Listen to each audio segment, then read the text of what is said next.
Boa tarde, meninas e meninos.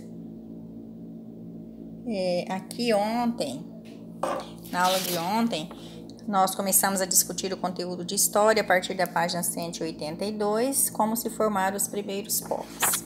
Então, vocês puderam, através da leitura e da discussão do conteúdo, observar que os primeiros grupos humanos, eles eram nômades, eles se deslocavam de um lugar para o outro, sempre, com muita frequência, né? Eles não tinham moradia fixa, eles se deslocavam em busca de abrigo, em busca de proteção, em busca de alimento, em busca de lugar melhor para viver.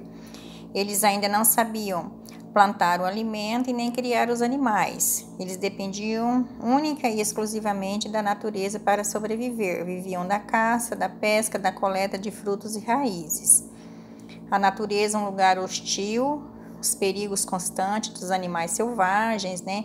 Então, eles enfrentavam muitas dificuldades para sobreviver. O frio, a fome, né? As doenças. E os grupos humanos eram pequenos, precisavam um cuidar do outro, um se proteger para sobreviver. E a luta pela sobrevivência era diária. Os homens saíam em busca de alimentos e as mulheres ficavam com as crianças nos abrigos, né, em pequenas cavernas, grutas que eles encontravam. E quando eles encontravam uma caça ou outro alimento qualquer, esse alimento era repartido igualmente para todos. Então, se um tinha alimento, todos tinham. Se um passava fome, o bando todo passava, né? Então, durante grande parte da história da humanidade, os primeiros grupos humanos viviam dessa forma, né? E segundo a ciência, os nossos primeiros antepassados surgiram na África, né? Passaram por um processo de evolução e se deslocaram e povoaram a Europa, povoaram a Ásia, né?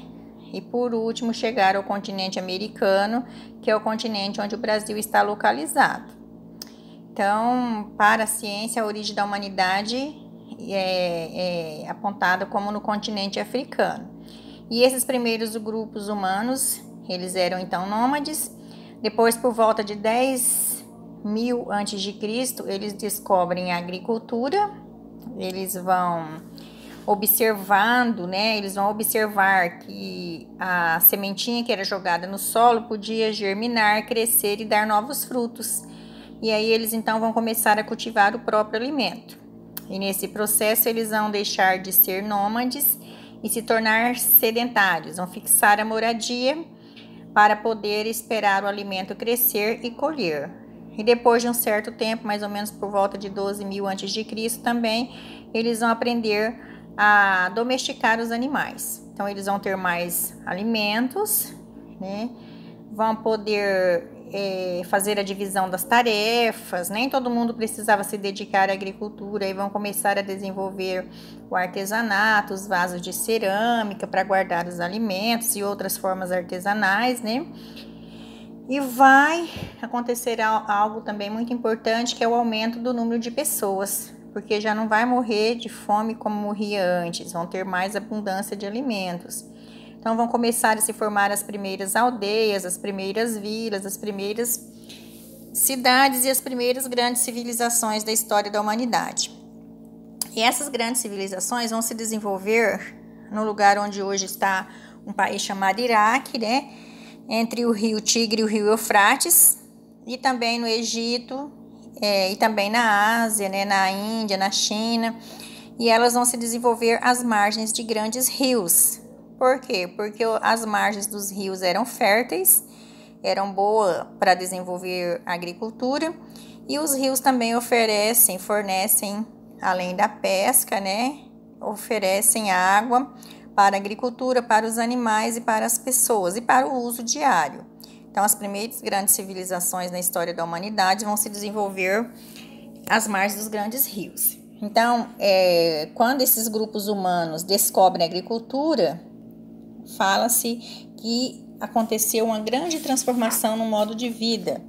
Aconteceu uma grande transformação, e essa grande transformação é chamada de Revolução Agrícola. deixa de ser nômade, passa a ser sedentário, fixa moradia, né? Vai acontecer a divisão das tarefas, a produção do artesanato. E aqui na página 185 vai falar que eles vão mudar também o jeito de construir as suas casas, seus abrigos. Isso porque o ser humano tem uma coisa que os outros animais não têm, que é a capacidade humana de pensar, de raciocinar, né? Aqui na página 186 vai estar mostrando aqui para vocês os artesanatos. Na 187 tem uma atividade para vocês fazerem, né? Que eu expliquei ontem. Na página 188 vai falar que essas populações, essas grandes civilizações se desenvolveram às margens de grandes rios. Nós já falamos da importância dos rios para esses povos, para essas civilizações. E aí vamos dar continuidade na página 190. Aí eu pedi que vocês fizessem também essa atividade da página 189, foi pedido para fazer já na aula anterior.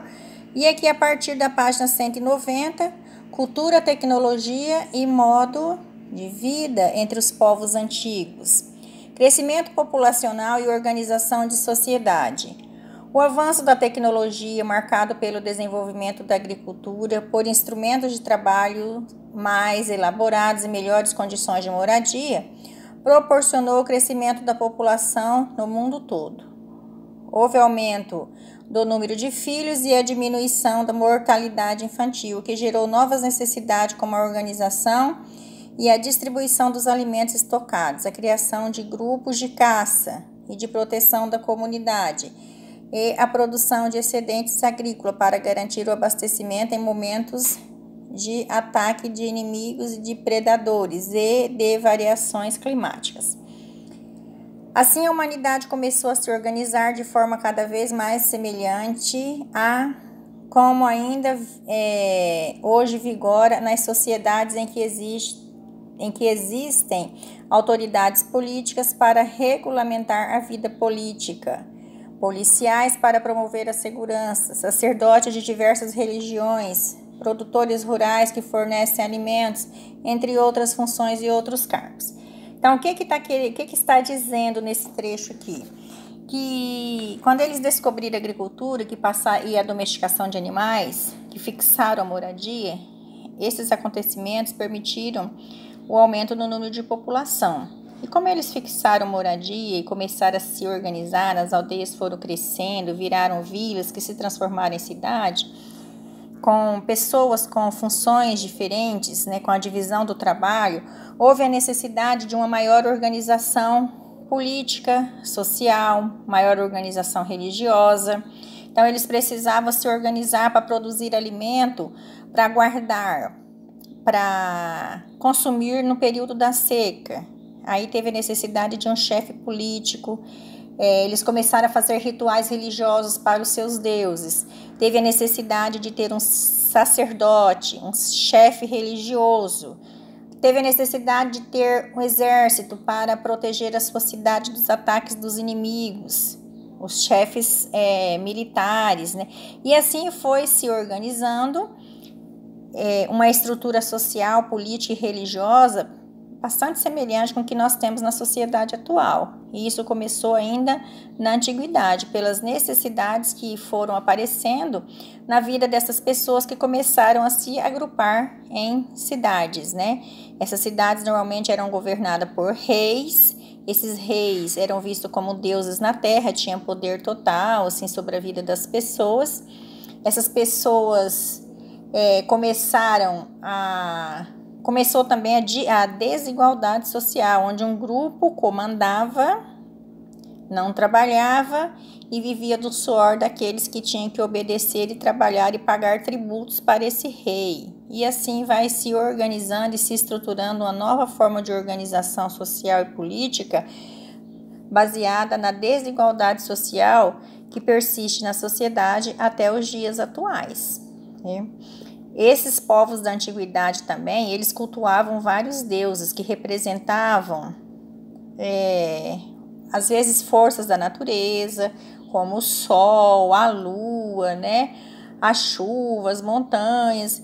E essas religiões eram chamadas de religiões politeístas. Politeísta porque esses povos cultuavam vários deuses, adoravam vários deuses.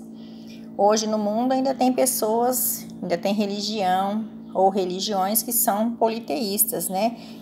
Só que hoje a maioria das pessoas cultua um único Deus. Aí disse que é monoteísta, certo? Aí aqui vai falar das religiões monoteístas e politeístas. A observação atenta da natureza e o questionamento sobre a origem e o sentido da vida estão entre as principais razões do surgimento das primeiras religiões. Aí as pessoas começavam a observar a natureza, a se questionar: por que chove? Por que tem o dia e a noite? Por que tem o período da colheita e o período da chuva e o período da seca, o período das enchentes dos rios? E aí, como eles não tinham explicação da ciência como existe hoje, eles organizavam as explicações para o seu dia a dia, para os seus problemas, para as suas lutas, para as suas conquistas, né? Tudo baseado nas religiões, certo? E essas religiões, então, eram religiões que cultuavam vários deuses e por isso eram chamadas de religião politeístas. Os povos da Mesopotâmia, onde surgiram as primeiras cidades, eram politeístas. Os egípcios antigos eram politeístas, né? As religiões e os mitos foram criados entre os povos antigos para explicar fenômenos da natureza, como o dia, a noite, as estações do ano, além dos aspectos sociais, culturais e políticos comuns naquele período. Eles apresentavam narrativas sobre as forças sobrenaturais, chamadas de divindade, que teriam criado seres humanos e tudo o que existe. A maioria dos povos seguia religiões politeístas, caracterizadas pela adoração a vários deuses. Então, eles precisavam de explicações para tudo o que existe. E essas explicações, elas eram de cunho religioso, elas eram baseadas na religião. E aí, eles cultuavam vários deuses, né? E nesse sentido, os sacerdotes eram responsáveis pelas funções religiosas e construíam-se os templos, muitos templos, para a adoração desses deuses, né? Templos foram construídos e neles os sacerdotes mediavam a comunicação dos seres humanos com as divindades. Entre os povos monoteístas, ou seja, que acreditavam em um só Deus, estava o povo hebreu na antiguidade. O povo hebreu hoje é chamado de povo judeu. Foi o primeiro povo na história da humanidade que acreditou em um único Deus. É o povo de Moisés, né? O povo de José, o povo de Jacó, o povo de Jesus Cristo também, que os pais de Jesus eram do povo hebreu, né? Os pais de Jesus acreditavam em um único Deus. Os pais humanos de Jesus, se quiserem acreditar dessa forma, né? O povo hebreu que morava na atual Palestina em um período anterior ao nascimento de Cristo, evento que marca o primeiro ano do nosso calendário chamado de gregoriano, certo? Então, aí vocês poderiam me perguntar, como que temos essas informações sobre o nosso passado? Como isso é possível? É possível porque quando nós vivemos na Terra, nós vamos deixando restos da cultura, né? Nós vamos deixando fontes que são chamadas de fontes históricas. As grandes construções, os grandes templos, né? As grandes igrejas.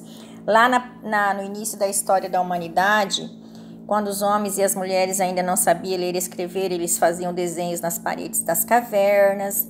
E tudo isso que os nossos antepassados deixaram no lugar onde eles viveram, serve para o historiador como informação sobre o modo de vida de um determinado povo. Esses primeiros homens e essas primeiras mulheres que viveram na terra antes da descoberta da agricultura, que criaram as primeiras ferramentas de pedra, de ossos, de madeira, existem os vestígios que foram deixados por ele. Aí os arqueólogos fazem as escavações quando esses objetos são encontrados, retiram da terra e faz a leitura de como era o modo de vida desses povos. Hoje nós estamos vivendo no ano de 2021, nós estamos no século 21. Hoje nós temos a escrita, né? Então tudo aquilo que nós estamos vivendo está ficando registrado nos livros, nos documentários, nos meios de comunicação, nos prédios, nas igrejas, nas praças, nas pontes, né? Que vão servir de fonte histórica para os historiadores daqui 50 anos, daqui 100 anos, para eles compreenderem como era o nosso modo de vida. Da mesma forma que os objetos do passado que são encontrados pelos arqueólogos, através das escavações, permite aos arqueólogos, junto com os historiadores e outros pesquisadores, identificar como era o modo de vida daquele determinado povo, né? Do período que se está estudando. Então, aqui vocês observaram que a maioria dos povos da antiguidade era politeísta. Aqui nós temos a representação do deus Brahma, divindade máxima do hinduísmo, que é a religião dos povos hindus, né? Para os hindus, Brahma é o deus criador do universo, que estaria em constante criação e destruição. Os egípcios tinham muitos deuses, né? O Egito era governado por um homem, representante de um deus na terra, e esse homem era chamado de faraó. Então, na antiguidade, os povos acreditavam dessa forma. Hoje, nós também temos as nossas crenças que são diferentes, né? E no futuro não saberemos como será. Aí, com o passar do tempo, essas organizações dessas cidades, governadas por reis, que tinham o sacerdote que fazia a função religiosa, eles tiveram a necessidade de desenvolver a escrita para registrar os alimentos que estavam guardados, para registrar os impostos que o rei recebia, para registrar quais as pessoas que não pagaram seus impostos. Então, houve uma época que os nossos antepassados tiveram a necessidade de inventar a escrita. E nós utilizamos a escrita também no nosso dia a dia, né? Então, o desenvolvimento da escrita. Essas transformações geraram a necessidade do aprimoramento dos meios de comunicação e do registro das atividades e das informações. O desenvolvimento da escrita foi impulsionado pela criação de códigos e símbolos. A escrita cuneiforme foi desenvolvida na Mesopotâmia por volta de 3.500 a.C. Foi uma das primeiras tentativas de codificação usada para contabilizar grãos, registrar impostos cobrados pelos líderes políticos, narrar história. Então, a escrita surgiu na Mesopotâmia, onde hoje está o Iraque, né? Por volta de 3.500 a.C. Essa escrita cuneiforme, eles pegavam um bloco de argila, de barro, como vocês conhecem, pegavam um pedaço de madeira. Hoje nós utilizamos o papel, o lápis ou a caneta. Eles não tinham o papel, eles pegavam bloco de argila, pegavam um pedacinho de madeira, que eles chamavam de cunha, nós chamamos de caneta, eles chamavam o pedacinho de madeira de cunha, por isso essa escrita é chamada de cuneiforme. Aí eles faziam o símbolo, né, a escrita, se fosse para registrar a quantidade de colheita, se fosse para registrar os impostos que o rei recebeu, se fosse para registrar uma história, qualquer coisa, eles escreviam, colocavam o bloco para secar no sol e depois esses blocos eram guardados. Então, na Mesopotâmia também foi o lugar que surgiram as primeiras bibliotecas da história da humanidade. Na Mesopotâmia, eles guardaram muitos blocos de argila com histórias, né, com história do modo de vida deles.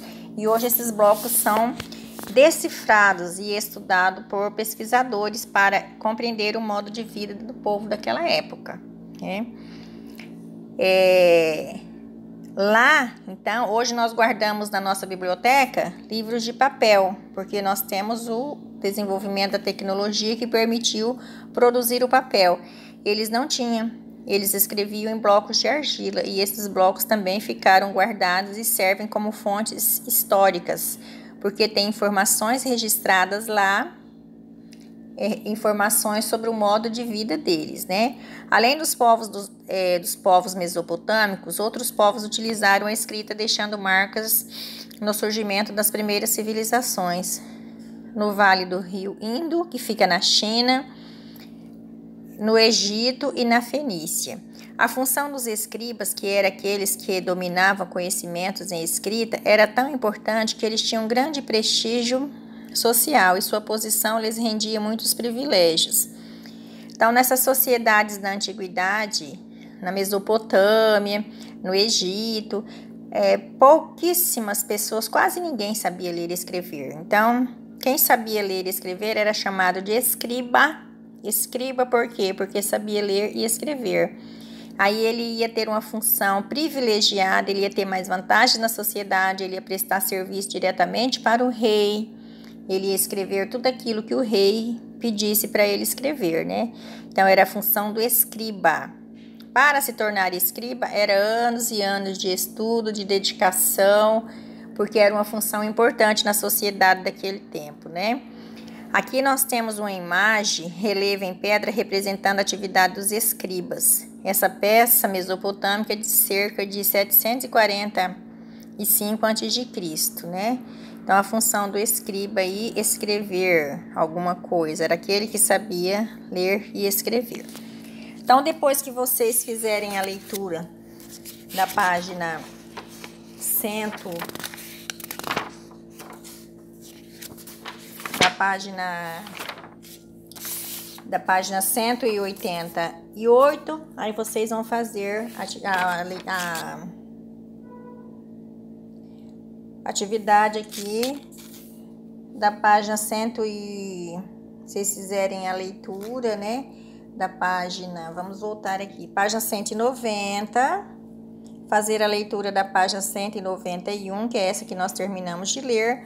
Aí na página 191, embaixo tem atividade 1, atividade 2, atividade 3. Aí vocês vão responder a essas questões, certo?